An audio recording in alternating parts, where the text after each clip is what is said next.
Hey everybody, how's it going? It's your man here, Catorade5, and today I'm back with a 5-minute review where we look at a fan game in under 5 minutes. As always, remember that this is my completely subjective opinion.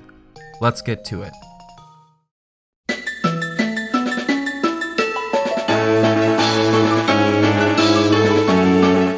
Today we're looking at Pokemon Beekeeper by Voltseon, who's also developed PokeScape 3D, PokeClicker, and Pokemon Quantum for this game jam. They're also on the Pokemon Splice team. Pokemon Beekeeper sends you to an apiary where the player has to sell enough honey to pay off their rent. Though I have some nitpicks with the game, the addictive gameplay loop and overall polish made playing this game an enjoyable experience. The first thing I'd like to talk about is the graphics, as I think they really demonstrate the polish of this game. I enjoyed the wooden aesthetic that the game had, where the location signpost graphics and the bag menu graphics were both little pieces of wood. It added to the homey feel of the game, which is fostered in so many ways throughout. I also enjoyed the fog that was in the incense store, which took me a bit of time to notice. It's another small thing that could be overlooked by the average player that makes the game fantastic for the more observant player. The music is also an aspect of the game that solidified the homey vibe. As I continue to play more jam games, I formed the opinion that the aesthetic of a given game is established most by the music the game has.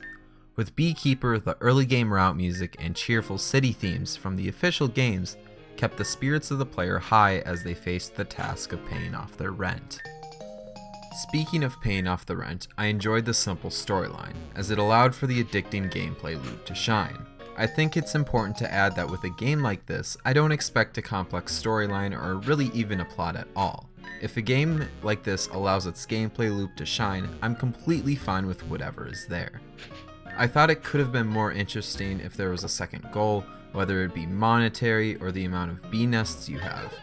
At least for me personally, it would have given me that extra motivation to continue past the 9th day. There's one more thing I'd like to touch on before talking about the gameplay loop. Something that I'm not sure affected other players is that parts of the apiary map was a bit laggy for me. This wasn't a big deal for me because the lag wasn't unbearable, and I'm not sure if this was only a problem that I faced or if it affected everyone. Finally, the gameplay loop. To be blunt, I loved it. For a game that was developed in 4 days, it is unbelievable that this gameplay loop seems so meticulously developed and had quite a bit of depth. You have a decision to make on how much money you should spend on incenses or on new hives that could help your output. You also have the chance to have your honey taken away by wild Pokemon who may raid your apiary. These two parts of the gameplay loop offer a risk versus reward aspect and a constant threat to success.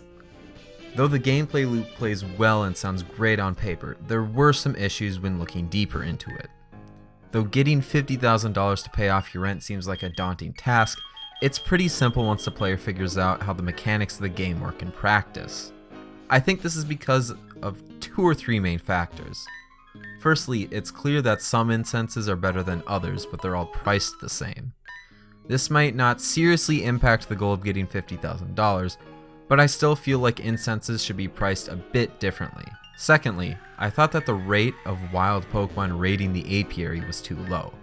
Personally, it only happened to me once, and because it's the main thread of the game, I feel like it should be happening more than that. I hope that most people at this point can tell that this game has a ton of polish and an aesthetic that I've never seen in a Pokemon game. As for the gameplay loop, I can only ask that you play this game and experience the gameplay loop for yourself, as I found it super addicting. I'm excited to play Pokemon and the Last Wish and other games that Voltseon works on.